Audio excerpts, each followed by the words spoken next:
And today we're going to be taking a look at video games I've completed, part 3.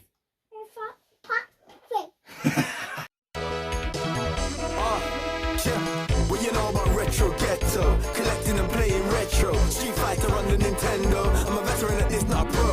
Lock into the retro ghetto. Come and have a look around in the ghetto. We got Sonic and Staples Settle. Lock into the retro ghetto. Okay, so as we've just heard so eloquently from Retro Ghetto Junior, we're going to be taking a look at video games completed in 2021, part 3 we're on now. There has been a bit of a gap since the last one, and there's a couple of reasons for that. The first one being the fact that I've moved house, so it's just non-stop DIY and all the other stuff that I'd really rather not be doing. And there's another reason which we'll get to shortly throughout the video. I said last week how much I love filming pickups videos, how much I love showing off the wares and stuff that I've found. But my favourite videos, which are a series, are probably these ones, because I don't tend to do reviews on the channel, but I do like to give a mini review on the games that I've completed, whether I'd recommend it, and I give it a score out of 10.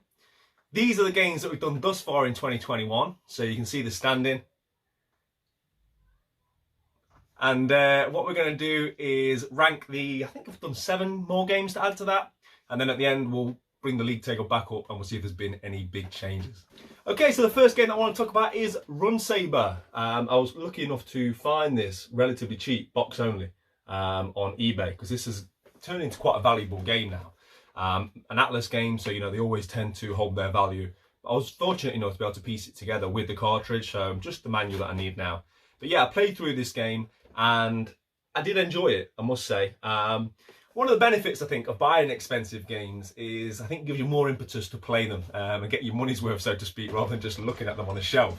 But yeah, I did have good fun with Run Saber. It's very much in the style of Strider. It's basically Nintendo's answer to Strider, which was obviously a massive arcade and Sega hit. The benefits of this game are that it's multiplayer. I wasn't fortunate enough to have somebody to play it with and get the violins out. The missus does not want to be playing Run Saber, funnily enough. We have played Overcooked, that's about as much as she wants to get involved with. But yeah, it is good fun. It's one of them games, there's nothing wrong with it. The graphics are good, the music's okay. The only thing I will say is it's very short. I think there's like 4 or 5 levels. It's a very quick playthrough. You can probably play through it in about an hour and a half once you know what you're doing. You can, of course, adjust the difficulty levels. I should have probably mentioned that everything I do on these videos I do on the medium difficulty setting, and when I say completed I just mean I played through the story. I'm not a completionist. I don't have to get a platinum trophy, I don't have to get every collectible and complete it on the hardest setting. For me it's just playing through the story. I've got a lot of games to get through here, so it's rare that I revisit a game. So yeah, my time is precious when it comes to games. But Run Saber, as I say, there's nothing wrong with it as such. It is good fun. They utilise the Mode 7 well. It's very short. I certainly wouldn't say it's worth the money that's commanded on eBay. If you can play a ROM, go for it. I gave it a 6.5 out of 10. This next game, where do I start? This is a secondary reason I alluded to as to why it's taken me so long to get this video out, and that is Valfaris by Merge Studios. Now, this game is difficult. It's like a run and gun. Think something akin to a Turrican, something like that. And it's very sort of rock themed, so you do a lot of sort of headbanging and stuff, and I like the element of it. I like the soundtrack. The graphical style, I wasn't too keen on it. It's almost like a blend between pixel art and, you know, the sort of stop animation they used to have in games like Mortal Kombat. So yeah, it's not bad. I just think it wasn't necessarily to my taste. But the reason the game was so difficult, as I say, old school NES levels of difficult, was that all enemies are a challenge. There's no sort of Koopa Troopers walking around that are just there to be gunned down. Do you know what I mean? There's no foot soldiers. There's no stormtroopers in this one. Like, anything can kill you, and it will kill you a lot. But the big thing that makes it difficult is the sort of the checkpoints. So when you die, you'll respawn at this checkpoint, but they are quite few and far between. So let's say, for example, if you get to a point in the game which is very difficult, you might have to do 10 minutes prior to that to get to that point again. So if you die at this difficult point, you will again have to play through 10 or 15 minutes of what is already a difficult challenge to get there. So every time you die, it's a big slog. You have to go all the way back and do it again. And that's what I found quite frustrating with this game. I did a little bit of research going in, and Google told me it was like 8 to 10 hours. either Google's good at games or I'm shit. But either way, it probably took me 3 times that. There was definitely whole evenings where I made no progress. I just died and died and died again. But would I recommend it? I would. Just be aware going in, it is a bit of an undertaking. It is a challenge. There's obviously, with any difficult game, there's an element of satisfaction. But I'll be honest, this one was more a relief to get it done. Nothing wrong with the game, just frustrating. And I give it a 7.5 out of 10. Okay, so the next one that I went into was Marvel vs. Capcom 2. Little bit of a cheat code, as I always say when I put sort of fighters in these categories, because I mean, is playing through once, completing it, who knows? But I just wanted to talk about this game. It's a great game.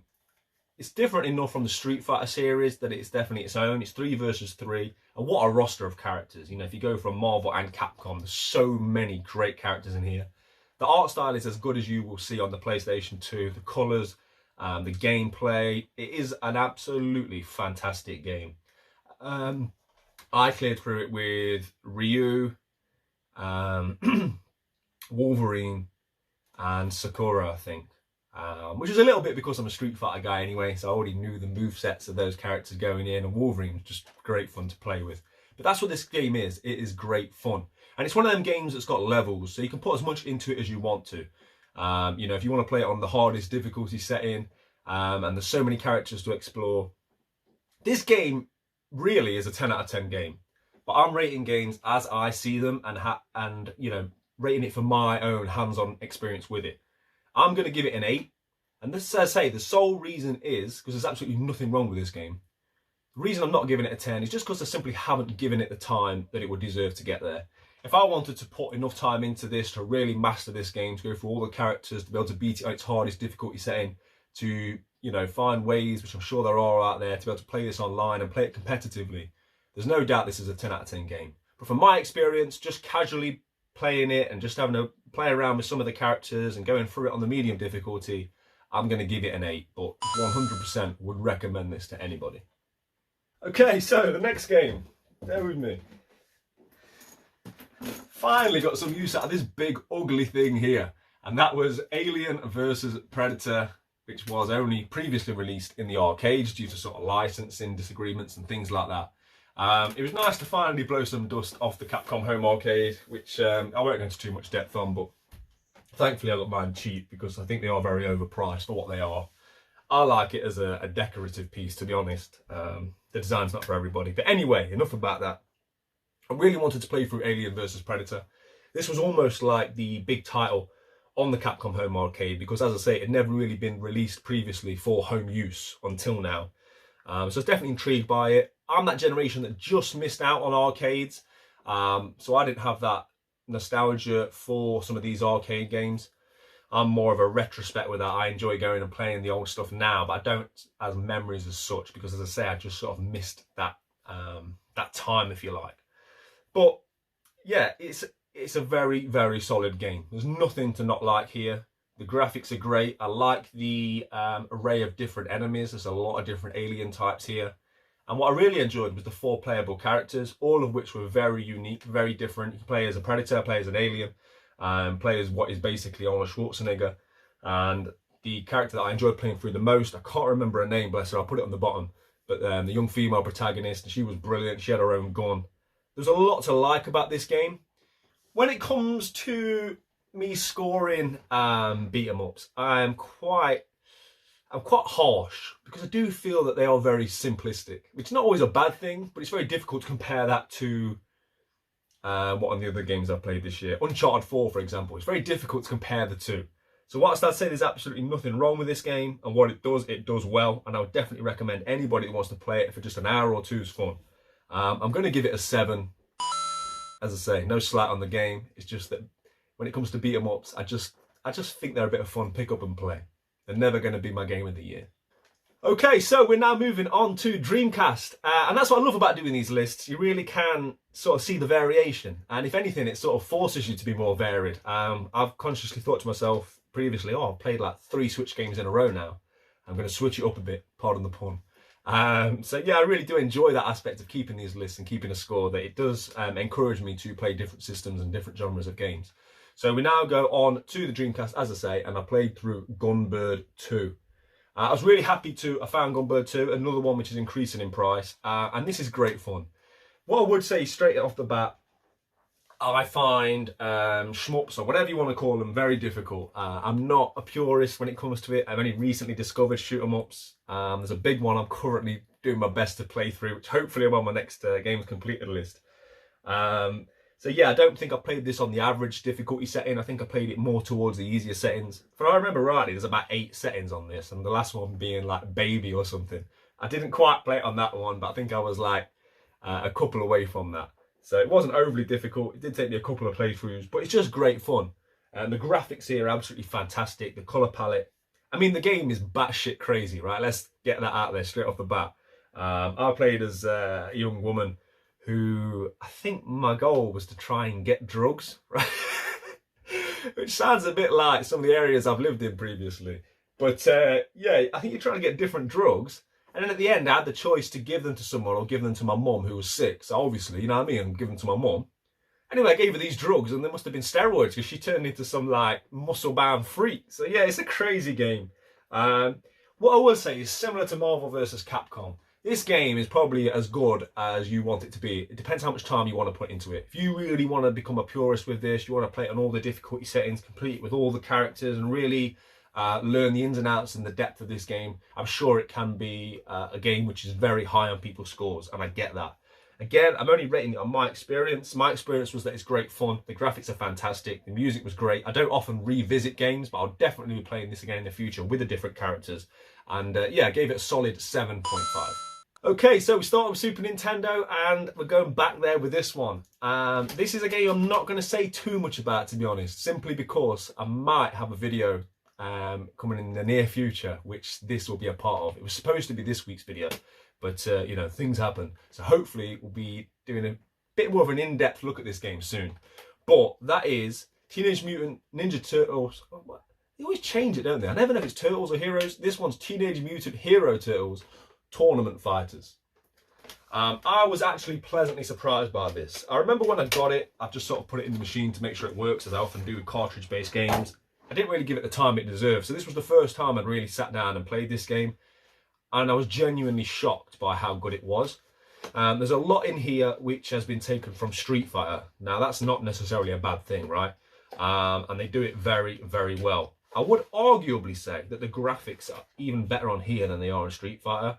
What Konami did with the graphics and the colour palette on this game is fantastic, and I was actually blown away by the visuals. I genuinely think this is one of the best looking games on the Super Nintendo. Now that's saying something. If you are a TMNT fan, this game is an absolute must. It's a huge roster of characters. They all play very differently. As I say, there is a lot taken from Street Fighter. I played as Leonardo for quite a while, and he's basically got Hadouken. I think Raphael has got a Shoryuken. So yeah, there's a lot taken from it, but if you're going to take from any fighter, then take from Street Fighter, right? And even just looking at the manual, it's just, you know, there's a lot of fan service in here. Each character has got their own like sort of bio and full move set, so that was really nice to see, especially in this modern world where we don't get manuals with games anymore.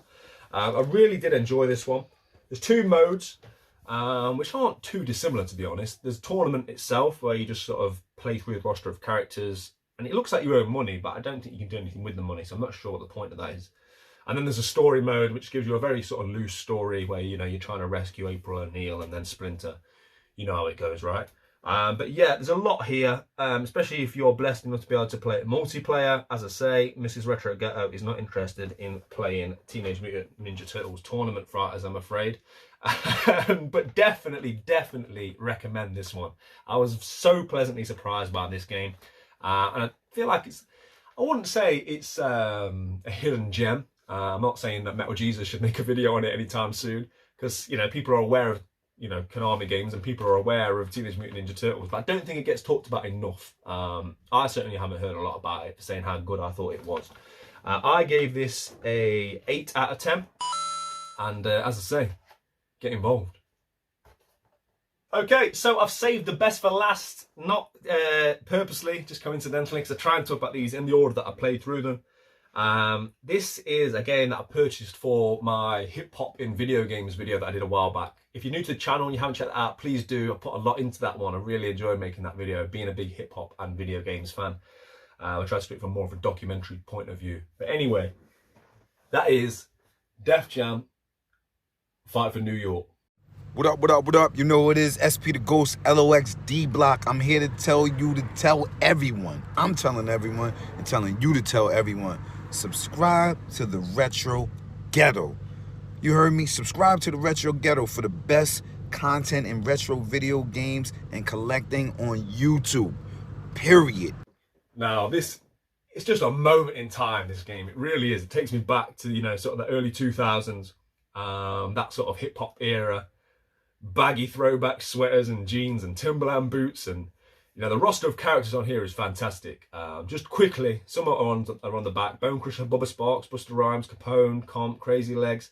You've even got people like Danny Trejo in here, Ice-T, Joe Budden, Fat Joe, Eric Sermon, Lil Flip, Lil Kim, Ludacris, Mac 10, Sean Paul, Exhibit, Warren G, Snoop Dogg, etc, etc, etc. The video would be too long if I went through them all. But this is a brilliant game, let me tell you. In my experience, sometimes with early 3D, PlayStation 1 and also PlayStation 2, nostalgia gets the better of me. Sometimes I think, oh, I can't wait to play that. And I put it in the PlayStation 2 and it's not as enjoyable as I'd hoped it would be. I recently had that experience with Vice City. I love Vice City, it's my favourite Grand Theft Auto, but it is a bit difficult now when I go to it and the way it moves, and it does feel very aged, so to speak. But this game, Def Jam Fight for New York, it has aged very well. It plays brilliantly, the graphics stand up, and yeah, the story mode, you basically, it's what you'd expect a hip-hop storyline to be. You're going through the city, you've got your trials and tribulations. The bad guy, Crow, who's played by Snoop Dogg, there's quite a lot of misogyny in there by today's snowflake standards. I'll put that out. I don't think they'd make this game today. But yeah, it's a brilliant game, brilliant customization options. As you can see here, my character, Retro Ghetto himself, he's all tatted up and blinged out. So yeah, I really had a lot of fun with this one. I highly, highly recommend it. It's one of them games that only seems to be going up in price as well. And it's not going up in price because it's rare, it's going up in price because it's a fantastic game. So if you haven't played Def Jam Fight for New York, please get involved. And I gave this an 8.5 out of 10. Okay, so that's yet another video, another couple of months worth of games completed for me. And here's not the final standings, but the current standings of all the games that I've done thus far this year. I'm quite pleased with the amount of games I've got through, given how much I've had to do in the real world and how much time flipping Val Faris took off me, robbed me. I've still got a vendetta against that game, to be honest. But yeah, so yeah, no changes at the top, but there's going to be at least one, if not two more of these videos. So we'll see if anything can sort of knock Ori off its top spot. I love doing these videos. If you guys enjoyed it, let me know. Let me know also in the comments if you've played any of these, if you disagree with any of my scores, because that's what this game is all about. Everyone's got their own opinions. Opinions like bum, right? We've all got one. So get involved. Let me know if you think I'm right, if you think I'm wrong, and what games you'd like to see me play and ultimately complete for the next video. Well, as always, good people, I will see you next week. Hopefully I've got that video that I teased earlier coming out. So hit the subscribe button, get involved, play your games, right? Keep it retro. I'll see you all on the next one. Take care. Right, what are you going to say? Nice. Hello everybody. Hello everybody. And you say, welcome back to the Retro Ghetto. And I say, welcome back to the Retro Ghetto. Good boy. Now say it all. Say, hello everybody. Hello everybody. Then what do you say? Welcome back to the Retro Ghetto. No. Go on, just say, welcome back to the Retro Ghetto. Yeah? Go on then, one more time. Say, welcome back.